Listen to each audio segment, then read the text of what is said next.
ဒီနေ့ကျတော့ grade 9သင်ချာအခန်းလေးလေ့ကျင့်ခန်း4.3ပဲနံပါတ်3ကိုသွားမယ်ပေါ့နော်အဲ့တော့နံပါတ်3ကပု္ပ္ပစာအတွက်ကလေးတွေဖြစ်လာပြီမိကုံးလေးတွေဖတ်ရမယ်နော်အဲ့တော့နံပါတ်3မှာကိန်းတစ်ခုရဲ့ပေါင်းလက်တည်25ဖြစ်ပြီတဲ့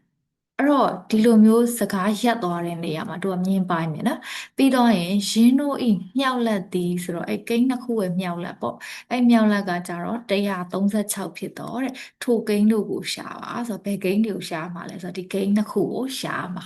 နော်အဲ့တော့ကိန်းတစ်ခုရဲ့ပေါင်းလက်က25ဖြစ်တယ်ဆိုတော့ကိန်းတစ်ခုဆိုတော့တို့ဒီမှာ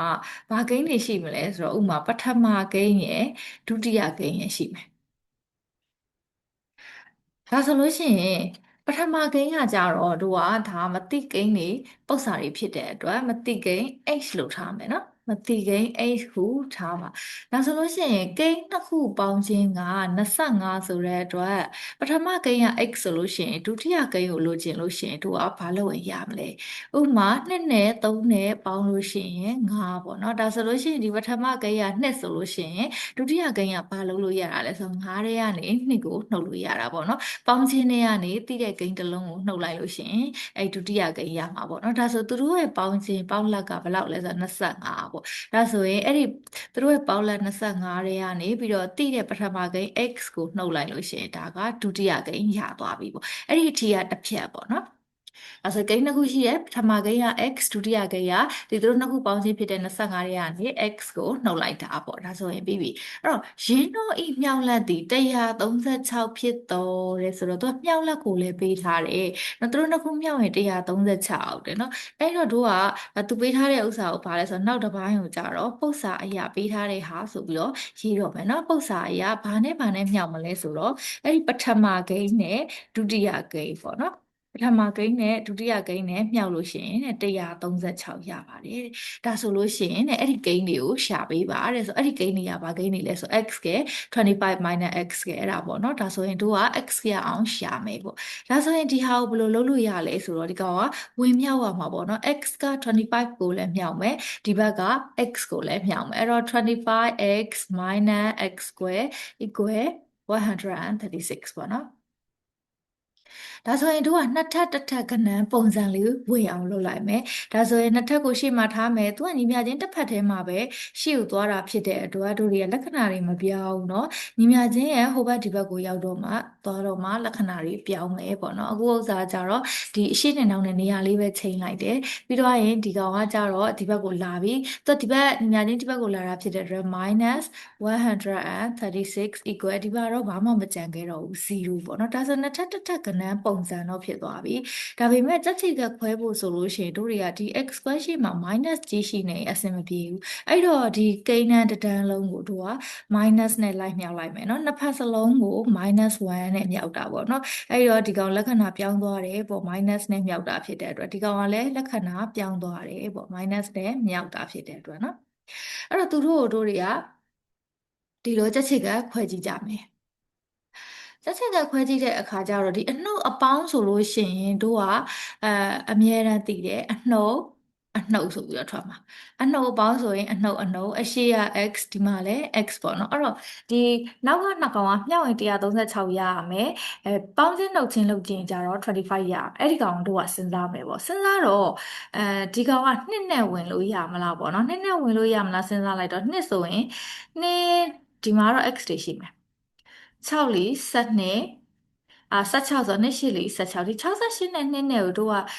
ပေါင်းချင်းနှုတ်ချင်းလှုပ်ကြည့်လိုက်တဲ့အခါကျတော့25မရဘူးဖြစ်နေနော်25မရဘူးဆိုတော့အဲ့ဆို1နဲ့အဆင်မပြေဘူးအဆင်မပြေတော့3နဲ့လှုပ်ကြည့်မယ်ပေါ့နော်3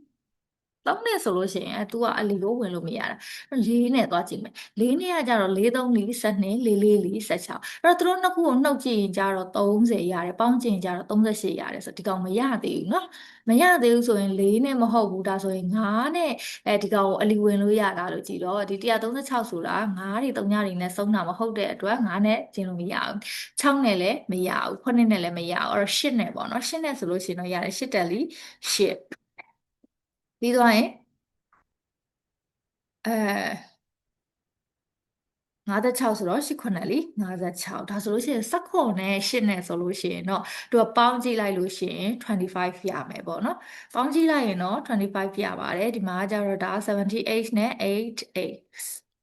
ဒါဆိုပေါင်းကြည့် 25x ရတယ် minus ရဖို့အတွက် minus တိုက်ရမှာပေါ့နော်အနှုတ်အပေါင်းဆိုရင်အနှုတ်လို့တို့တွေကြက်ထားတယ်နော်ဒါဆိုရင် x minus 17တကွင် x minus 8ကွင်းရတယ်ပေါ့နော်ဒါဆိုရင်အဲ့တော့နှစ်ကွင်းစလုံးနှစ်ကွင်းမြောက်ခြင်းက0ဆိုလို့ရှိရင်တို့က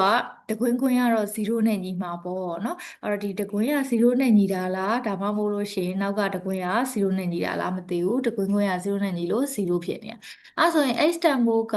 ဒီကောင်ဟိုဘက်သွားလို့ရှိရင်17 or x တန်ဖိုးက8နှစ်ခုတောင်ထွက်နေတယ်နော်အဲ့တော့အပေါ်မှာ x တန်ဖိုးကဘာလဲပြန်ကြည့်လိုက်တော့တို့ထားတာ x ဆိုတာပထမဂိမ်းကိုထားတာလေအဲ့တော့ပထမဂိမ်းတွေထွက်ပြီပေါ့နော်ဒါပေမဲ့ပထမဂိမ်းက2မျိုးတော့ဖြစ်နေတယ်နှစ်ခုစလုံးထည့်ပေးရမယ်ပေါ့နော်အဲ့တော့ပထမဦးဆုံးဒီကောင်ထည့်ပေးမယ် x equal 17ဖြစ်လျင်အဲ့တော့တို့ပထမဂိမ်းဒုတိယဂိမ်းအဖြေထိုးမယ်ပေါ့နော်ပထမဂိမ်းကဘာတူဖြစ်မလဲပထမဂိမ်းက x လို့တို့ကရေးထားတာဖြစ်တဲ့အတွက်17အဲ့တော့ဒုတိယဂိမ်းကရောဘာဖြစ်မလဲဒုတိယဂိမ်းကကြတော့25 minus x ဆိုပြီးဖြစ်တဲ့အတွက်25က25 minus x ကကျတော့17ဆိုတော့တို့တွေက8ဖြစ်သွားတယ်เนาะဒါဆိုဒုတိယဂိမ်းက8ပေါ့ဒါဆိုအဲ့ဒါက h တန်ဖိုး17ဖြစ်လျင်ဆိုပြီး h တန်ဖိုး8ဖြစ်လျင်တော့เนาะဒါဆိုရင် h တန်ဖိုး8ဖြစ်လျင်အဲ့တော့ x ဆိုတာတို့တွေကပထမဂိမ်းကိုထားတာပေါ့เนาะဒါဆိုလို့သူကပထမဂိမ်းက x ဆိုတဲ့အတွက်8ဒုတိယကိန်းကရောဘာဖြစ်မလဲဒါဆိုရင်ဒုတိယကိန်းဆိုတာကကြတော့25 minus x လို့ရေးထားတာဖြစ်တဲ့အတွက်25 minus ရောပထမကိန်း8ကိုနှုတ်လိုက်တယ်ဒါဆိုရင်17ပေါ့နော်အဲ့ဒါဆိုတို့ရဲ့အဖြေလေးတွေကဘာလဲဆို h တန်ဖိုးပထမကိန်း7ဆိုလို့ရှိရင်ဒုတိယကိန်းက8အော်ပထမကိန်း8ဆိုလို့ရှိရင်ဒုတိယကိန်းက18ဆိုပြီးတော့အဲ့တော့အဖြေလေးတွေရသွားပါပြီเนาะတို့တွေအောက်မှာအဖြေလေးတွေထိုးပါမယ်